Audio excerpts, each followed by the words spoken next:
Birinizə salamlar, nə xoşdur sizi yenidən burada görmək. Bugün haqqında danışacağımız mövzu manifestasiya olacaq. Necə manifestasiya eləyə bilərik və istəklərimizi, arzularımızı necə həyatımıza çəkə bilərik. Eləsə yenidən vaxt itirmədən başlayaq. Belə deyim, bizim arzularımızı reallaşdırmaq üçün bir reallıq mərkəzimiz var. Və o reallıq mərkəzində nə qəbul olunursa, nə təsdiqlənirsə, o bizim həyatımıza gəlir. Yəni sizin şuur altınızda təsdiqlənməyən heç bir şey və heç nə sizin həyatınıza gələ bilməz. Bunu belə zənn edin. Xaricdən bir vətəndaş girirsə ölkəmizə, o artıq bir təsdiq almamış, pasport almamış, pasportuna ştamp almamış bizim ölkəyə giriş edə bilməz, düzdür? Eyni şəkildə arzularımız da belədir. Arzularımız şuur altında təsdiq almasa, reallığımıza uyğunlaşmasa, bizim həyatımıza girə bilməz. Niyə bəzi insanlar var ki, məsələn, aya 400 manat qazanır, bəzi insanlar var ki, aya 400.000 manat qazanır.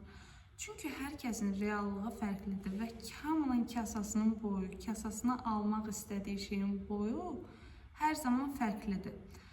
Bizim hər kəsin enerjisi ilə enerjimiz tutuşur. Hamımızın enerjisi birdir.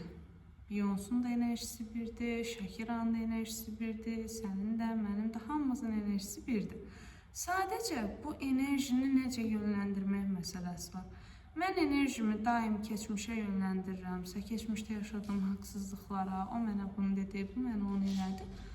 Mənim arzularım üçün heç bir enerjim qalmır və hər şey boş-boşuna çıxır, gedir. Və burada reallaşdıra biləcəyim də arzular üçün bir enerjim, bir motivim olmur.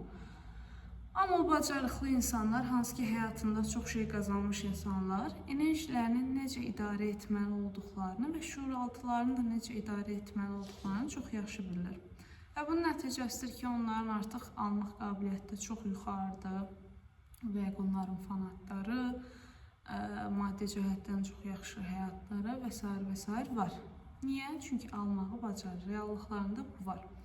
Və sizin reallığınızda nə varsa, sizə daim o gəlməyə başlayır həyatda. Tutalım ki, bir insanın reallığında var, mən nə zaman pul qazanırım, xəstələnirəm, tutalım bir məsəl. Və o insan reallığını bu şəkildə formalaşdırdı. Buna uyğun olaraq nə zaman pul qazansa xəstələnir. Ətrafınızda elə insanlar olubmu ki, məsələn, deyir, mən filan şeyi yaşasam, filan şeyi düşünsəm, filan şey olur. Yəni, nəyəsə bağlayan insanlar öz reallıqlarını ona uyğun qururlar. Və siz də bunu müsbət yöndə də dəyişdirə bilərsiniz. Məsələn, nə zaman pul qazanıram və yaxud nə zaman xoşbəxt oluram, həmin gün pul gəlir əlimə və s. belə şeylər olur. Tutalım ki, bu hər şeydə belə, təkcə maddiyyatda da deyil. Sağlamlıq olsun, eşq həyatı olsun, hər şeydə bu belədir. Reallığımıza gəldikdə, bəzi qadınlar var ki, daim kişilərdən hədiyyə almağı bacarırlar, diqqət görürlər, qayğı görürlər. Amma bəzi qadınlar var ki, o qədər əziyyət çəkirlər, çaba göstərirlər, hər şey kişi üçün edirlər. Amma ortada heç nə yoxdur, kişi onlar üçün heç nə etmir. Niyə? Reallıq məsələsi var. Bu qadının reallığında var ki, mən daim sevilirəm, nə eləsəm də mən zaten seviləcəm. Bu qadının da reallığında var ki, mənim sevilməyim üçün nəsə etməyim lazımdır. Və yetərsizlik duyğusu ilə boğuşur bu qadın. Ona görə də həyatınızda bu dəqiqə nə varsa, nəyə sahibsinizsə, bilməlisiniz ki, reallığınız ona qədərdir. Reallığınızın qəbul elədiyi şey o qədərdir. Və bəzən deyirlər ki, 21 gün istəklərini desəm olar, 41 dəfə desəm olar və s. belə şeylər. Burada görürsünüz, təkrarlanma var. Niyə? Beyin təkrarlanan şeyi qəbul etməyə meyillidir. Artıq beyin görür ki, bir şey təkrarlanırsa, bir şey daim olursa, demək bu güvənli paterndir. Və belə deyim, biz uşaqlıqda valideyndən nəyi görürüksə, valideynin necə yaşadığını görürüksə, gələcəkdə də o valideyndən qopmayanda onun reallığını kopyalayırıq.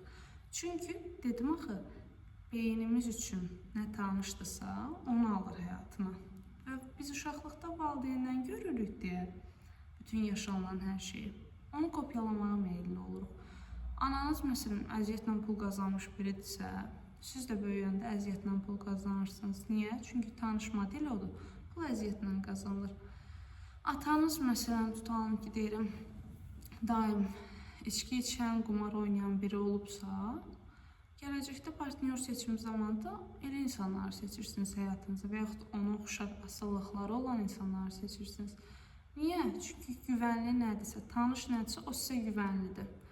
Və manifestasiyanın əsas sirri də sevdiyiniz şey, istədiyiniz şey həyatınızda tanış etməkdir, beyninizə tanış etməkdir. O şey sizə nə zaman ki tanış olur, beyniniz onu təhlükəli yeni bir şey kimi yox da, artıq sizin üçün güvənli olan tanış bir model kimi qəbul edirsə, deyir, okey, gələ bilərsən həyatıma, icazə verirəm, sən gəlirsən, güvənlisən bizim üçün. Beyin üçün nə yenidirsə, ona deyir ki, bu təhlükəlidir. Bu təhlükəli şeyi beyin qəbul etmək istəməz. Çünki beyin yaşamağa fokusludur. Və yaşamağa fokuslu olan bir beyin üçün artıq tanış olmayan şeylər təhlükəlidir. Əgər ki, bədənimizə bir tanınmayan cisim girəndə, artıq leykositlər onu gedir tutur, biologiya bilikləri burada danışır, gedir onu tuturlar, məhv eləyirlər. Bu da yenə belədir. Həyatımıza yeni, güvənli olmayan nə girirsə, girsə belə beyin onu tutur, atır həyatdan. Bəzən görürsünüz, elə insanlar var ki, çox pul qazanırlar qəfildən, loteriyadan çıxır ya nədənsə, əllərinə bir xeyli pul gəlir. Və o puldan sonra qəfil xroniki bir xəstəlik, bir rahatsızlıq, o pulun gedə biləcəyi bir yer çıxır. Doğru, niyə? Beyin deyir ki, bu qədər pul mənim üçün güvənsizdir, yenidir. Məsələn, tutalım ki, 400.000 qazanır bu insan. Qəfildən birdən-bir. Beyin deyir ki, mən 400.000 tanımıram axı, bu yenidir. Bu yenidirsə demək təhlükəlidir. Bunu necəsə həyatımdan çıxartmalıyım. Qoy tez bir dənə xərçək yaradım bədəndə. Okey, bu pul buna xərclənsin, geçsin. Ya da ki, tez bir dənə xroniki xəstəlik çıxsın bədəndən. Bu pul çıxsın da, bizdən bu pul çıxsın, bu güvənli olmayan şeydir. Biz bunu tanımırıq, görməmişik heç yerdə. Ona görə də manifestasiya eləyəndə hər zaman 21 gün deyirlər həmişə. Bu nə üçündür? Beyindən yeni neyron əlaqəsi yaratmaq. Beyinə bu güvənlidir mesajını ötürməkdir hər şey. Əslində işin sirri də budur, dilim dolaşdı deyə bilmədim. İşin sirri də budur. Beyinə tanış etməkdir arzunu, istəyi ki, beyin gətirsin onu. Zaten burada necə deyirlər ona, nə ki sizə söz tapmadım. Nə təsdiqini alırsa beyninizdə, onu da artır gətir həyatınızda. Elə bir şey yoxdur ki həyatda, elə bir şey yoxdur ki beyində təsdiqini tapsın, amma gəlməsin həyatınızda. Bu mümkün deyil. Beyin nəyi təsdiqləyirsə, nə onun üçün güvənlidirsə, o arzunu gətirir həyata. Hardan olur olsun, istəyir dünyanın başından olsun. Deyirsən, tanışsan, gəl sənə olar gəlmək. Amma biri də var ki, tutalım, olsun 100 manatlıq. Beyinə tanış deyilsə bu duyğu, 100 manat olsa belə gəlmir, tanış deyil. Amma 100.000-i bir beyinə tanış edən bir insan üçün 100.000 1 manat kimi bir şeydir, tez gəlir. İşin sirri dediyim kimi tanış etməkdir. Və bunu necə edəcəyik? Onu da sizə deyim. Bir şey istədiyiniz zaman ən son momentə qədər onu fikirləşin. Okey, mən maşın istəyirəm. Yaxşı, maşın alsam nə olacaq? Tutalım, maşın alsam, bir də görəsi ki, oradan bir qorxu çıxır qəfildən. Gedib avariya eləyə bilərəm və yaxud da anama yazırım gəlir, anam maşın olmadı, mənim olsun, kimi duyğular çıxır.